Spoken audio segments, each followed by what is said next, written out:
আজকের ভিডিওটা শুরু করছি বাড়ির বাইরে থেকেই। আজকে সবাই মিলে যাচ্ছি কাঁচরাপাড়া পলাশী আশ্রমে বিজয়ার প্রণাম করতে, আর আমাদের সাথে পিসিরাও গিয়েছিল। আর আশ্রমে পৌঁছেই তো প্রথমে ঠাকুরকে প্রণাম করে নিলাম। আর এই সময়টা যেহেতু বিজয়ার প্রণাম করতে আসে সবাই, তার জন্য প্রচুর ভিড় তো হবেই। আর এই দিকে দেখো কীর্তন হচ্ছিল। তারপরে চলে গেছিলাম আমরা টিফিন করতে, কচুরি আর সাথে খেয়ে নিয়েছিলাম চা। আর দোকানটাতেও এত ভিড় যে সামনে প্যান্ডেল করে বসার ব্যবস্থা করে দিয়েছে। আর কদবেল মাখা দেখে রূপ তো দাঁড়িয়ে পড়েছে কদবেল মাখা খাবে বলে।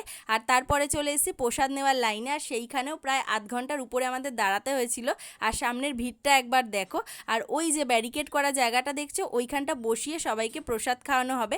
আর লাইনে দাঁড়াতে দাঁড়াতে পা ব্যথা হয়ে গেছিলো বলে একটু বসে নিয়েছিলাম। আর প্রসাদে ছিল ভাত, ডাল, আলু, কুমড়ো, পেঁপে, সোয়াবিন সব দিয়ে একটা তরকারি। তরকারিটা কিন্তু খুব সুন্দর হয়েছিল। প্রসাদ মাত্রই তো সুন্দর। আর শেষ পাতে ছিল মিষ্টি।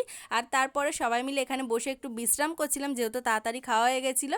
আর রূপ আর নীলকে দেখো, আমার দুই কোলে দু ভাই শুয়ে পড়েছে। আর আজকে তো সকালে এসে বেরোনো হয়নি, তার জন্য দুপুরবেলা খেয়ে উঠে একটু বাইরেটা বেরিয়েছিলাম। সেখানেই খেয়ে নিয়েছিলাম আখের রস, আর রূপ খেয়েছিল আইসক্রিম। আর বাপন পরে এসছে বলে তোমরা দেখতে পাওনি আমার ভিডিওয়ে আগে। তো আমরা সবাই মিলে যাচ্ছিলাম একটু কুণ্ডুগঙ্গায়, আর নীল তো গরু দেখে দাঁড়িয়ে পড়েছে। তো চলো কুণ্ডুগঙ্গায় চলে এসেছি। আজকের মতো ভিডিওটা এখানেই শেষ করলাম।